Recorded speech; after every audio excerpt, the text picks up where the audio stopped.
एक बुढ़िया थी। वह खूब व्रत उपवास भजन सत्संग कीर्तन यज्ञ हवन दान पुण्य करती थी, लेकिन उसने कभी भी राई की कहानी नहीं सुनी। बुढ़िया रोजाना गऊ को चारा चिड़ियों को दाना आदि डालती थी।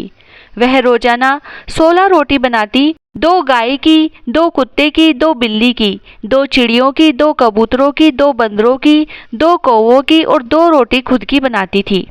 पहले सबको खिलाती और बाद में खुद खाती थी। थोड़े दिन बाद उसके बेटे की शादी हुई। नई बहू ने थोड़े दिन 2 रोटियां बनाई, लेकिन बाद में गुस्सा करने लग गई। बहू रोजाना खेत पर जाती और साथ ही सहेलियों से बातें करती थी। तो सहेलियां पूछती थी कि तुम रोजाना इतनी देर से क्यों आती हो? तो बहू गुस्से से कहती कि क्या करूं, मेरी सासू के लिए 16 रोटियां रोजाना बनानी पड़ती है। यह सुनकर एक दिन सखी ने कहा कि तुम ऐसा करो कि रोजाना 2 रोटी कम करती जाओ, देखे तुम्हारी सासू क्या बोलती है। अब बहू सहेली के कहने पर 2 रोटी रोजाना कम बनाने लगी, लेकिन सासू ने कुछ नहीं कहा। वह वैसे ही उन रोटियों को कम करके देने लगी, लेकिन बहू को कुछ भी नहीं बोलती थी। मन में सोचती थी कि भगवान की यही इच्छा होगी, इसीलिए ऐसी बहू घर में आई है। वह शांति से रहती थी। एक दिन ऐसा आया कि बहू ने 2 रोटी ही बनाई। बुढ़िया ने 2 रोटी में से सबको खिलाया और आखिरी ग्रास खुद ने खाया और पानी पीकर सो गई और भगवान के भजन करने लगी। लेकिन अब कुछ दिनों बाद बहू ने रोटियां बनाना ही बंद कर दिया। बुढ़िया ने कुछ भी नहीं कहा और भूखी ही भगवान का नाम लेती रही।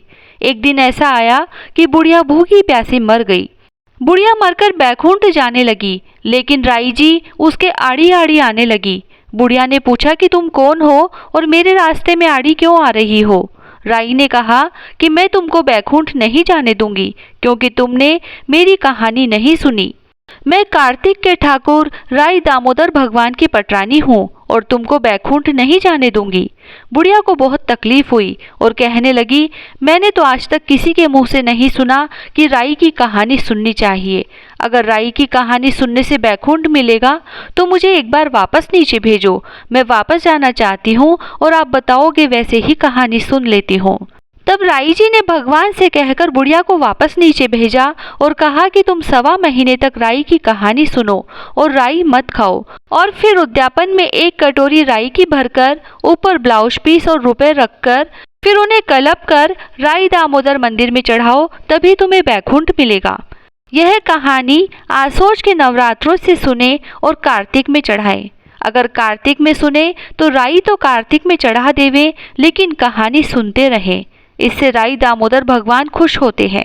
अब धरती पर बुढ़िया के शरीर को उठाने ही वाले थे कि उसमें प्राण वापस आ गए। वह जल्दी से उठकर आई और नहाने धोने लगी। यह देखकर सब चकित हो गए। सब कहने लगे कि बुढ़िया ने बहुत पाप किया है, इसीलिए भगवान ने पश्चाताप करने के लिए वापस भेजा है।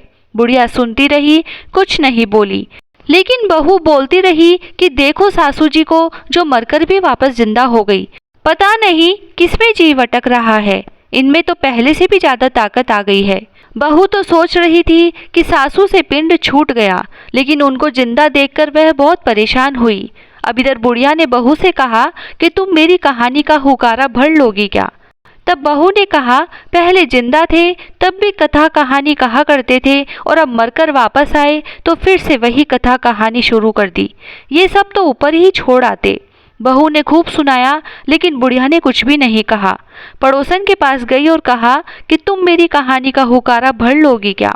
तो पड़ोसन ने कहा कि हाँ भर लूंगी, मुझे तो कुछ आता नहीं है, हुकारे का ही पुण्य मिल जाएगा। अब बुढ़िया माई ने 1.25 महीने कहानी सुनी और राई की कटोरी भरकर ब्लाउज पीस और रुपए रखकर उसको कलप कर मंदिर में चढ़ाई। जैसे ही चढ़ाई उसके लिए सुंदर सा विमान आ गया। बुढ़िया विमान में बैठकर जाने लगी तो पड़ोसन को आवाज लगाई कि तुम भी चल रही हो क्या? पड़ोसन को भी बिठा लिया। आवाज सुनकर बहू आई तो बहू ने कहा कि सासू जी मैं भी चलती हूँ।